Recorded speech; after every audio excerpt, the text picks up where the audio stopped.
answer that question for you, huh? Why did Swerve go into my house? Swerve, because you are a coward. You are a fraud. You're a phony. You are a worthless waste of human life, and you are a grade A dumbass. You are dumber today than you were 2 years ago when your dumbass got fired.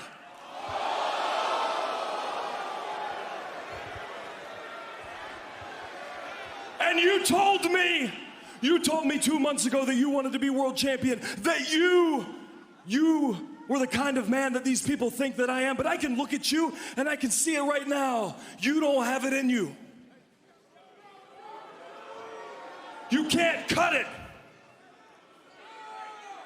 You are not the man that you think you are. It's the reason your fiance left you, and it's the reason your kids won't talk to you. And Swerve, Prince Nana makes his living off of your back. And when the show's over, he goes down in the hotel parking lot and he spends that living buying weed from a high school kid. That's not true. But Nana, after I beat Swerve's ass, I'm gonna beat your ass and I'm gonna steal your weed. What? No, you're not. No, you're not. You're not gonna do that. Roundhouse losing it.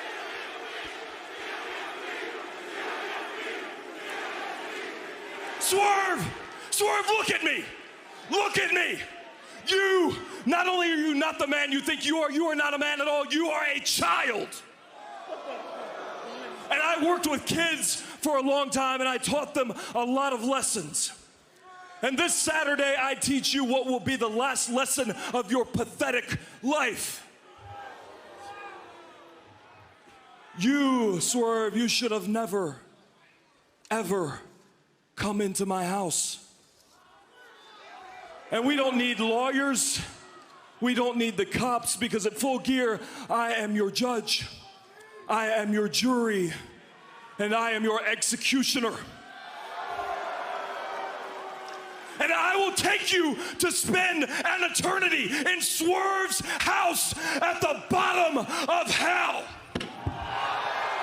Yo, party people, what is up? It's your boy, the best Gabber in the biz. The final Dynamite before Full Gear this Saturday night. The go-home show is officially in the books. The Like a Dragon street fight was absolutely freaking insane. Swerve and Prince Nana literally got absolutely cooked by Hangman Adam Page. Orange Cassidy might have his doubts, but he will find a way to beat Moxley the second time around this Saturday. And with all the odds and everything going against MJF, he will find a way to retain his AEW World Championship. Guys, don't worry. Everything that happened here on Dynamite tonight, the final show before Full Gear Dynamite-wise, you're going to hear right here, right now. So make sure to like and hit that subscribe button, because the newest episode of The Gift of Gabe covering tonight's Dynamite starts right about, now.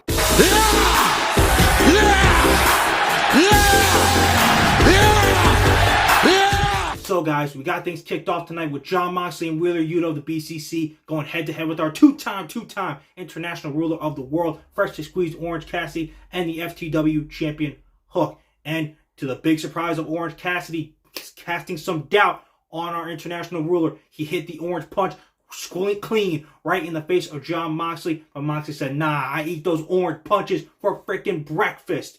It put a little bit of doubt on the face and in the mind of Orange Cassidy. He's already felt the sting of loss to Jon Moxley before. It's what literally has cast this huge shadow over him. Even though he has his title back, it's a cast a shadow over him and his reign. He needs to beat Moxley, and I think he will. The original plan was always for Orange and Mox to square off again, just with Mox as champion. This time around, Orange will find a way. He will persevere. He will overcome, and he will defeat Jon Moxley this time around and definitely prove that he is our international ruler of the world. Guys, we were already so freaking hyped for Swerve Strickland, Hangman Adam Page, Texas Death. We knew they were going to beat the ever-loving shit out of each other. But dude, after the promo exchange, I shouldn't even say exchange, Swerve and Prince Nana got fully violated. Like, it It was bad. It was great, but it was bad. He said, yo, bro, you're a dumbass because you were a dumbass to get fired 2 years ago. He's like, nah, you freaking go out the parking lots after the show to buy weed from some 15-year-old teenager. Holy shit. And then I'm going to kick your ass, and then I'm going to take your weed. And came and Swerve about how he got divorced and how he can't even see his kids.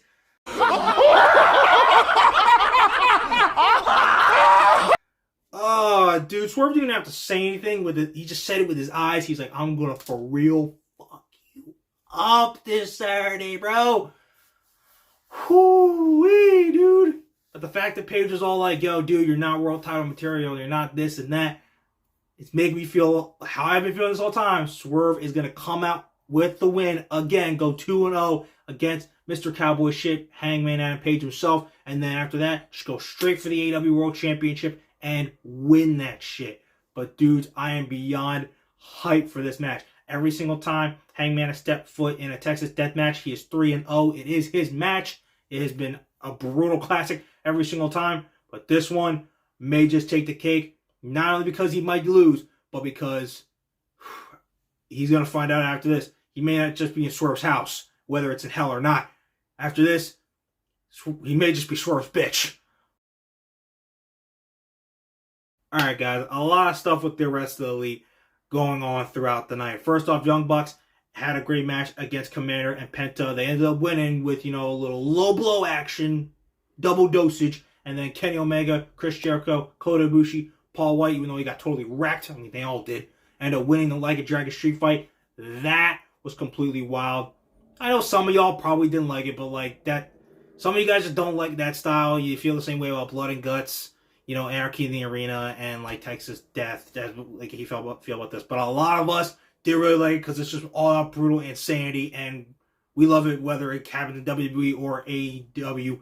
We just love when that shit, goes down because it's craziness, it's chaos, and who doesn't mind a little bit of chaos? So those matches were great, but like I said, Young Bucks have delved deeper into their newer heel roles, running it back to 2021. Which, let's be honest, heel Young Bucks are entertaining Young Bucks.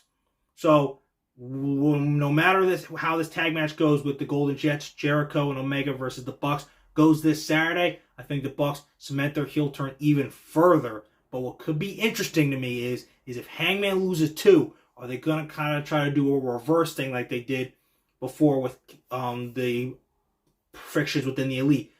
Back then, Hangman was the face while Kenny and the Bucks were heels. Is this time Hangman and the Bucks going to turn heel and then have Kenny be the sole face? I could see it happening. We've never seen Hangman be a heel here in AEW, but he's been a heel before. Back when he was in Bullet Club, ROH. So it definitely would be a new, interesting twist to the Elite Friction story. So we'll have to see where it goes from there. But one thing is for sure is that Young Bucks are really healed now, and even if it means killing the business, they're just going to do whatever the hell they want. And honestly, it'll probably be pretty good. Guys, it was the final stop before Full Gear. MJF, Jay White, truly self-proclaimed Elite World Champion versus the actual World Champion in MJF. Now, I know some of you guys were a little upset, why didn't we get a double tease to end the show like we did last week? It was the go-home show. We did get a double tease. It was after Wardlow literally threatened via his vignette that he was going to make the devil his bitch. And then we saw the devil pop up on our screens. Yet, again, you got to remember, this main event isn't all just about the devil. We saw the devil the last week, and we saw him this week again. Why is he going to come out there and do something then? If you haven't noticed, he doesn't help MJF whenever he's getting beat down. He doesn't even show up to watch. He only gets involved with guys like The Acclaimed, who are trying to help him out and give him a little bit of a hand in terms of dealing with all the crazy shit that is going on around him right now. So overall, super solid go home show, and I cannot wait for this match. MJF, no doubt, is still going to walk out the AEW World Champion because personally, again, Swerve Strickland beating MJF for the world title, World's End. Shiv it to me. But MJF, he's going to walk out, still the AEW World Champion. It's been fun with, Jay White walking around with the AEW World title. Sign of the future, someday. But MJF retains this Saturday. And even though Sean Ross Sapp confirmed, we kind of deep down knew, the devil is not CM Punk. But whoever this devil is, I still really want to know who it is. I know a lot of us still really want to know who it is. And I still got that itching feeling that this Full Gear pay-per-view is going to end with us finally figuring out just who the hell the devil really is. Okay, you guys, that is Dynamite. We are Dunsky. Put it in the rearview mirror. We're done. Still so much stuff is upcoming. We got SmackDown this Friday night. We're going to have LA Knight. Yeah. Going head-to-head with Mr. No Yeet. Yeet.